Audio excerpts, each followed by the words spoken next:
Okay, good morning, everyone. So, indeed, one more talk on the TRAPPIST-1 planet. But for this one, I will focus on how clouds and hazes could impact the transmission spectra for this planet that could be hopefully observed with James Webb in the next years. So, why the TRAPPIST-1 system? So, as you know, it's a prime target for JWST observation and characterization because the system is very nearby, just 40 light years away. It's constituting on a faint ultra-cool dwarf star, so it's very interesting for the transit depth. And it's constituting of 7 rocky exoplanets in close orbit, so from 1.5 to 20 days. Also short transit duration, and this is already in the JWST GTO. So here, some brief background on the system. So the system has been discovered in 2016 by Michael Gillon et al. First, we have only 3 planets, and in 2017 with other telescopes, and they finally discovered 4 more, so it's a total of 7 rocky planets. But for the talk of today, we'll only focus on the planet in the habitable zone. And so below you have some characteristics for these 3 planets, TRAPPIST-1, E, F, and G. So of course the installation decreases from E to G, but the mass is increasing, the radius is increasing, but the surface gravity is a minimum for TRAPPIST-1F. So this also could be interesting for the transit depth. So now, clouds and haze in TRAPPIST-1 planetary atmosphere. What are the questions that we can ask about that?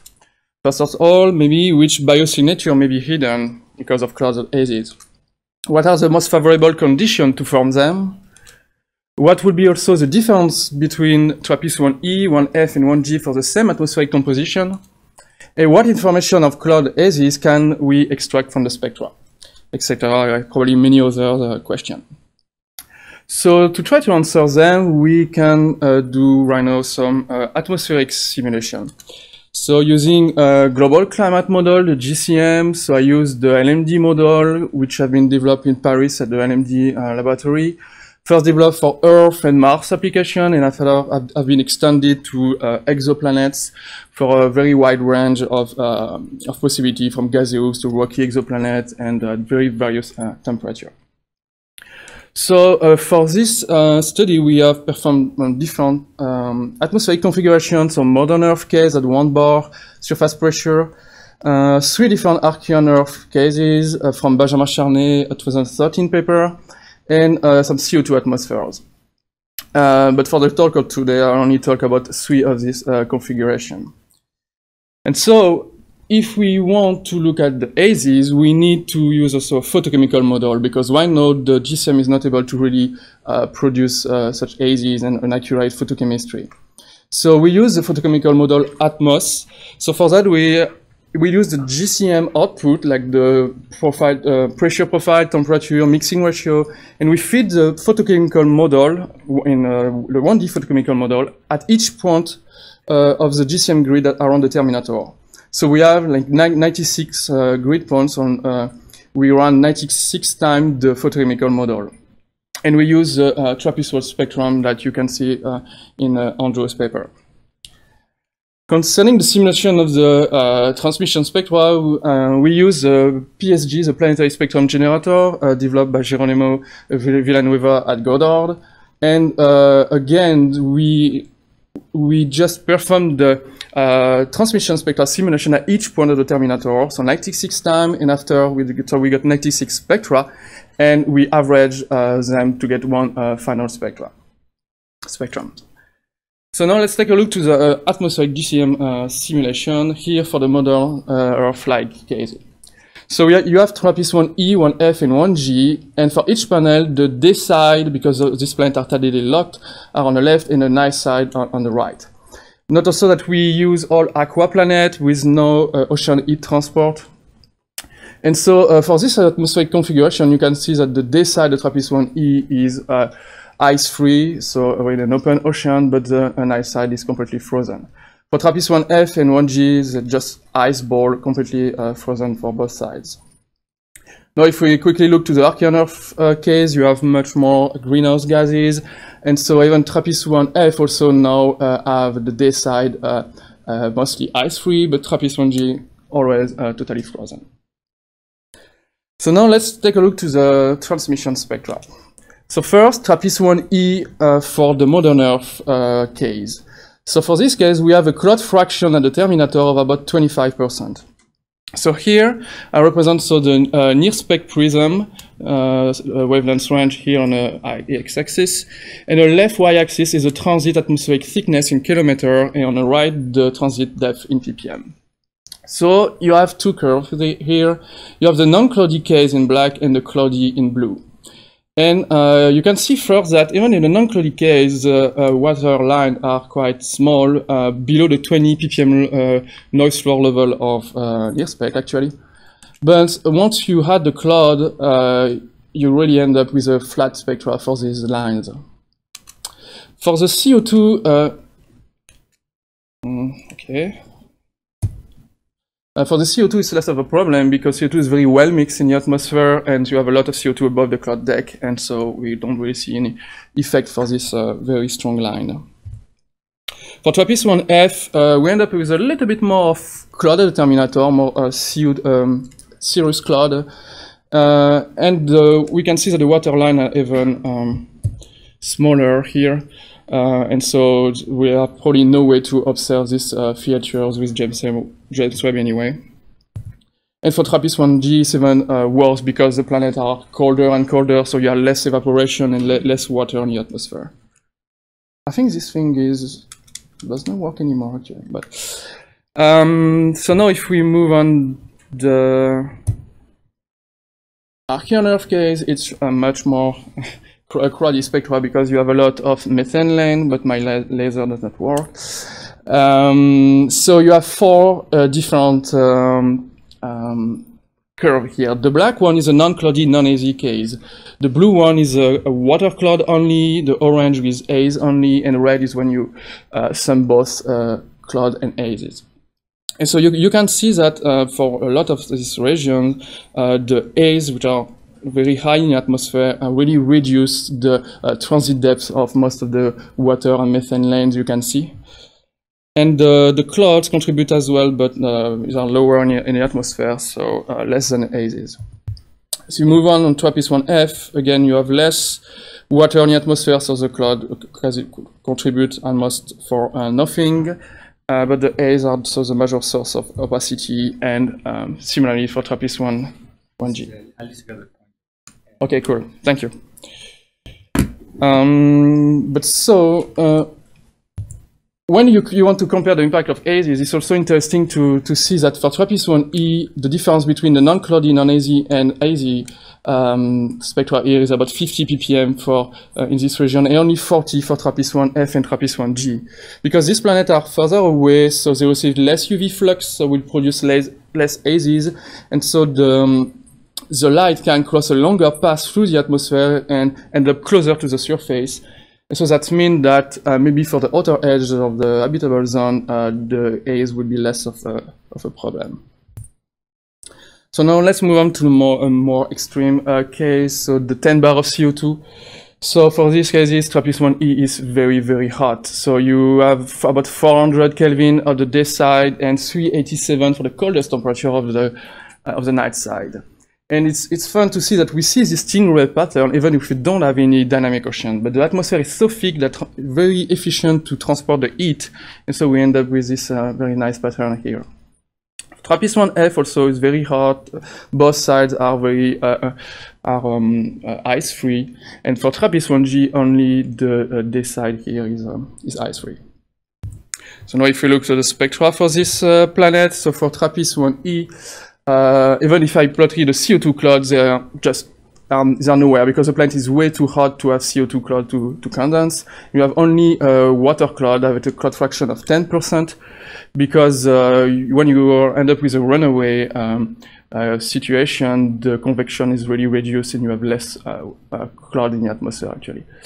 But what's interesting to see is that the surface is so hot and the first layer also that they are completely opaque to the infrared radiation. So all your continuum level here is move upward at higher transit atmospheric thickness. Also, you see that the water lines are really, really, really flat because of the cloud. If you move to TRAPPIST-1F, then it's interesting to see that CO2 clouds in green here start to show up in the terminator and contribute a little bit to the opacity here. But the dominant source of opacity is still the water cloud in blue. And when you had both in the transit spectra, you end up with a red line here, which also reduce a lot of the water lines, and the CO2 is always okay with that. And TRAPPIST-1F and 1G now, the CO2 cloud fraction is very high at the terminator, 75%. And these clouds are very high in altitude as well, so now they are really the major source of opacity in the spectra, and the water cloud are just a few of them. So this is very interesting for the comparative planetology to see that if you have the same atmospheric composition, you have no CO2 cloud for TRAPPIST-1E, just a water cloud contribute to this flatten of the spectra. And you move to TRAPPIST-1F, you still have the water cloud will dominate, but a little bit of CO2 cloud. And finally, for TRAPPIST-1G, the CO2 cloud are really the big deal. So now I move on the outcome and perspectives. So we have seen near the inner edge of the habitable zone, so nearly TRAPPIST-1E. The H2O cloud strongly reduced the ppm level of the water lines, even at a low cloud fraction. The high UV flux may produce thick hazes from methane even at a pressure of 1 bar at the surface. Near the outer edge of the habitable zone, so here it concerns TRAPPIST-1F and more 1G, again the water cloud contributes strongly to reduce the water lines ppm level. But also the CO2 cloud in high altitude strongly flatten the spectra. And also the lower UV flux lead to small haze opacity. Actually, all of this is preliminary result, but we think that thicker haze may require unrealistic CH4 partial pressure to be very significant. Concerning the perspective, so we may want to simulate other relevant atmospheric compositions. So if you have any suggestion, you're welcome. Also, maybe simulate the Miri wavelength range. Yeah, for biosignatures is probably a better option. And also fully coupling the GCM with the photochemical model. Because right now we only feed the photochemical model with the GCM outputs. But what will be very interesting is to take all the photochemical species and hazes and send them back to the GCM, use them as tracers, and after we submit to the photochemical model and back and forth. And finally, one of the big questions that, in fact, really drives this study here is what about atmospheric variability between transits? So here I have show you a small animation. So you have for TRAPPIST-1E, the modern Earth case, you have an east terminator here and a west terminator, and I will show you so the clouds moving around. And so each of these snapshots are in fact one transit. So you see from a transit to another, you have a very different cloud coverage at the terminator.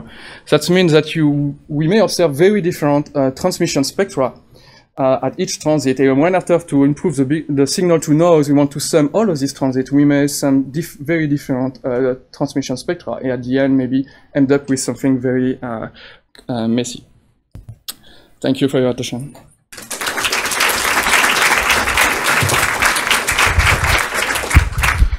We have time for questions.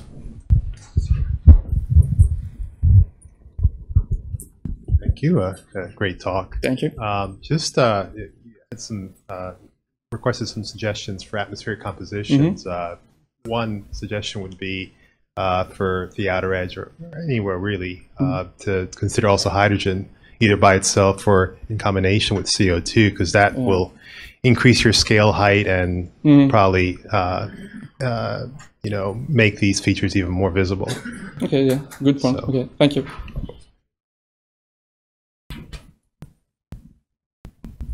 So is one of the bottom lines of the work that it's going to be really hard to measure water vapor, but that CO2 should be measurable? Yes, for CO2, I mean, especially one of the features around 4 micron, I guess, is can be at 90 ppm, so very high, but the water line, even if you don't consider any clouds, the cloud-free case is below the 20 ppm, and I think it's what will be the noise floor for near spec, so it would be maybe difficult indeed to see the water lines.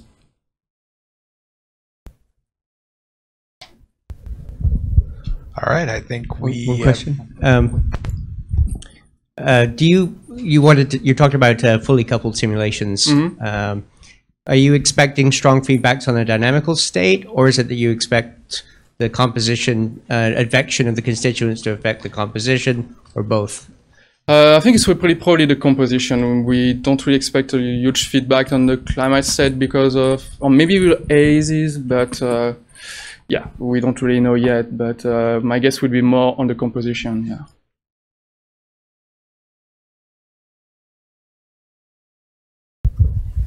All right. I guess we're technically over. I don't know if we want to do more questions or not. Yeah, I guess we'll do one more, yeah. Okay, just a quick question. So I was just wondering, with your water vapor results, what portion of the atmosphere is this going to? Because if it's stratospheric, you might want to look carefully at stratospheric temperatures and how much that changes when you have minor species that warm things and allow you to get more water up there. If it's troposphere, maybe it wouldn't make so much difference. Yeah, that's a good point. Thank you.